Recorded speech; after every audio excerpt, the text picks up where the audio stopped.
Assalamualaikum warahmatullahi wabarakatuh. Apa kabarnya anak-anakku sekalian? Semoga hari ini kita semua diberikan kebaikan dan kesehatan sehingga kita dapat melakukan aktivitas belajar sebagaimana mestinya. Amin amin ya rabbal alamin. Anak-anakku sekalian, sebelum pelajaran ini dimulai, alangkah baiknya kita membaca doa sebelum belajar. Mari kita membaca doa bersama-sama. Rabbi zidni ilman warzuqni fahman waj'alni minas solihin. Ya Allah, tambahkanlah aku ilmu, berilah aku karunia agar dapat memahaminya, dan jadikanlah aku termasuk orang-orang yang soleh. Amin ya rabbal alamin. Oh iya, bagi anak-anakku yang baru kali pertama nonton video ini, silahkan diklik like dan subscribe, dan nanti usai video ini selesai boleh dituliskan sesuatu di kolom komentar untuk saling menyapa teman-temannya yang belum hadir untuk menjaga silaturahmi kita. Baik anak-anakku sekalian, pada hari ini materi kita adalah tentang mengenal Allah. Bagaimana cara mengenal Allah? Yuk kita simak pelajaran kita kali ini. Baik anak-anakku sekalian, pada bahasan kali ini kita akan membahas yang pertama mengenai mengapa kita harus mengenal Allah. Bagaimana cara mengenal Allah? Apa saja yang harus kita kenali tentang Allah? Yang berikutnya adalah Al-Mumit, Al-Hayyu, Al-Qayyum, dan Al-Ahad. Dan yang terakhir yaitu tentang perilaku yang sesuai dengan Asmaul Husna.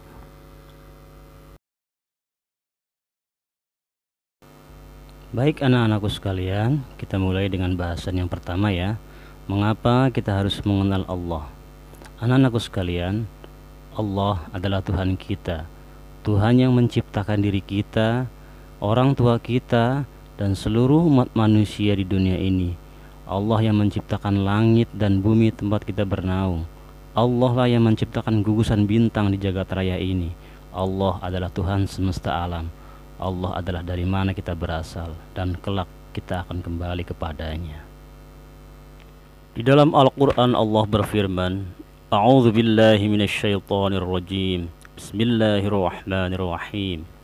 Inna rabbakumullahu alladzi khalaqas samawati wal arda fi sittati ayyam, thumma istawa 'alal 'arsy, yughshil laila an-nahara yatlubuhu hasithan wasyamsa wal qamara wan nujum musakhkharatin bi amrihi, ala lahul khalqu wal amr.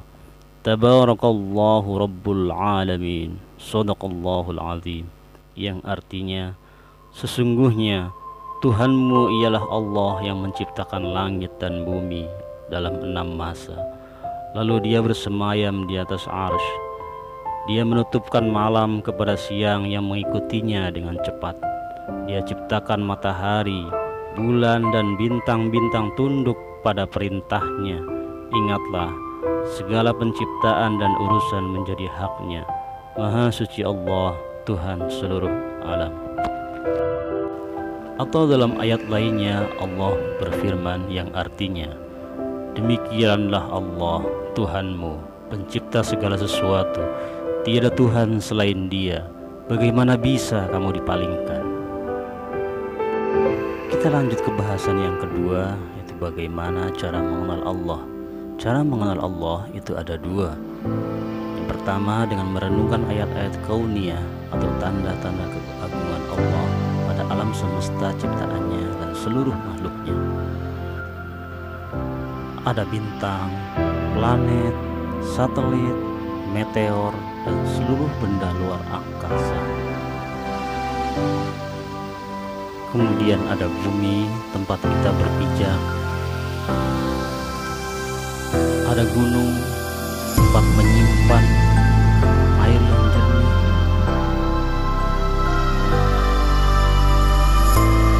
Pepohonan, pemandangan yang indah,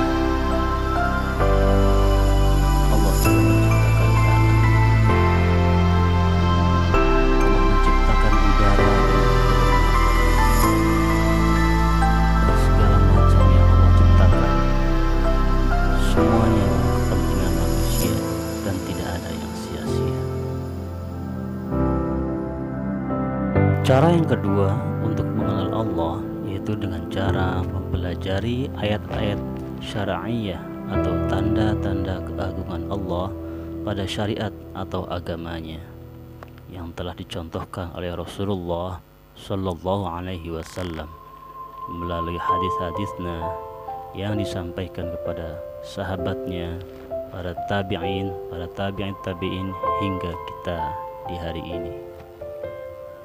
Anak-anakku sekalian, kita lanjutkan ke bahasan yang ketiga, yaitu apa saja yang harus kita kenali tentang Allah. Yang pertama, kita harus mengenal adanya Allah Subhanahu wa Ta'ala. Kita wajib meyakini bahwa Allah pencipta seluruh makhluk benar-benar ada, walaupun kita tidak pernah bertemu, melihat, mendengar secara langsung, karena tidak mungkin ada sesuatu tanpa ada yang menciptakan. Kemudian yang kedua, mengenal keesaan rububiyah Allah Subhanahu wa Ta'ala, bahwa hanya Allah saja yang mencipta, memiliki, menguasai, dan mengatur seluruh makhluk. Hanya Allah Azza wa Jalla yang menghidupkan, mematikan, memberi rizki, mendatangkan kebaikan, ataupun mendatangkan bencana. Yang ketiga, tentang keesaan uluhiyah Allah atau haknya Allah untuk diibadahi. Kita meyakini bahwa yang berhak diibadahi hanya Allah Subhanahu wa Ta'ala. Tidak boleh memberikan ibadah kepada selain Allah. Kemudian yang keempat, yang harus kita kenali tentang Allah adalah mengenal nama-nama dan sifat-sifat Allah, yaitu kita mengimani dan menetapkan seluruh nama-nama Allah dan sifat-sifatnya yang terdapat di dalam kitab Al-Quran dan Sunnah yang sahih, dengan tanpa menyerupakan dengan makhluk, yaitu Asmaul Husna.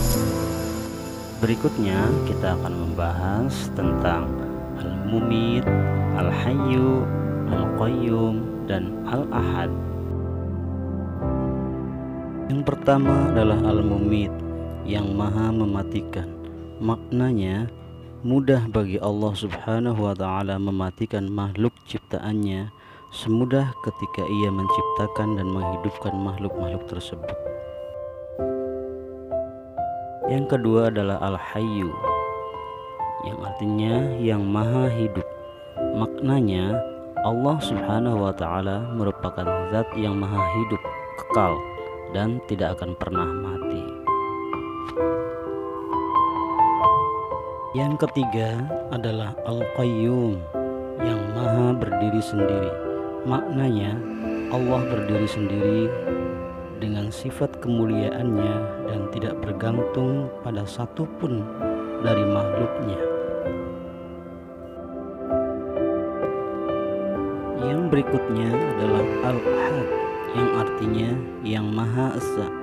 Maknanya, dialah Allah yang Maha Esa. Allah adalah Rabb yang bergantung kepadanya segala sesuatu.